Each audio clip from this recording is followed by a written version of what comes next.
Bw'otuuka e Kamuli, ebipande bya Rebecca Kadaga ne Salamu Musumba kw'okuba amaaso ekikwoleka amaanyi wakati w'ababiri bano abavuganya ku kifo ky'omubaka omukyalo wa disitulikiti y'e Kamuli.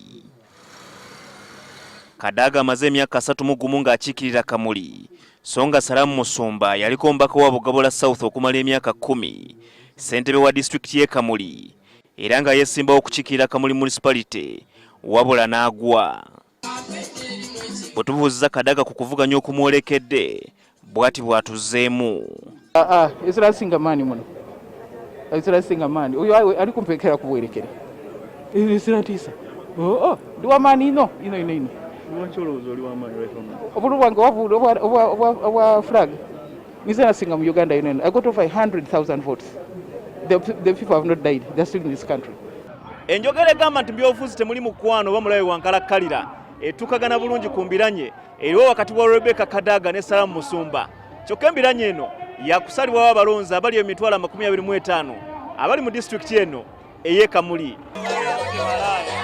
Nga Museveni tannatuuka Kamuli, wabaddewo okuyisa ebivulu ebikulembeddwamu abayimbi. Bano abaana ab'e Kamuli bano bazibu nnyo, baleeta akamotoka ne bakateekawo.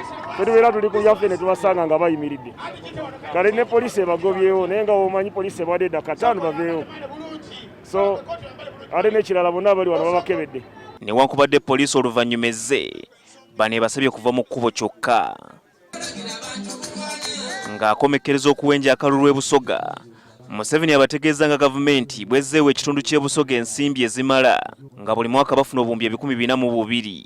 Museveni agamba nti ensimbi zino ziva mu bamusiga nsimbi, ate abatandise okutiisibwatisibwa ebikolwa eby'effujjo okuva mu oludda oluvuganya.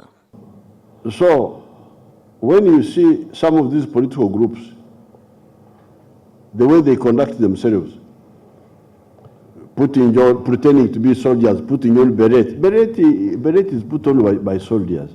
Violence. That means they don't understand.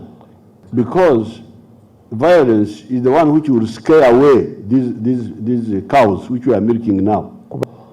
So when you see somebody talking the way he's talking, then you know, oh no, ichakoba takidi. Ono agamba nti newankubadde asanga ebizibu nga bimusoomooza okukozesa eryanyi, agezezzaako okukuuma emirembe okusobola okusikiriza bamusiga nsimbi. Because I deal with so many people who have got all sorts of issues, but I'm always trying to be very peaceful because I don't want to amplify problems. I want to minimize problems. Because every year we maintain peace, we are moving forward. We are moving forward. Museveni era ayogedde ku bigambibwa nti abadde n'obutakkaanya ne Rebecca Kadaga, wabula ono n'ategeeza ng'ensonga zonna ze yalina bwe baazigonjoola. If I'm against Kadaga, why do I have to hide and go here, go there? This is really an insult. Okugamba nti siwagira muntu ate neekweka ate biki.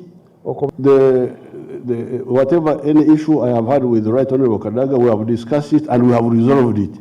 Museveni wiiki ejja atandika okuwenja akalulu mu bitundu eby'obugwanjuba bwa Uganda.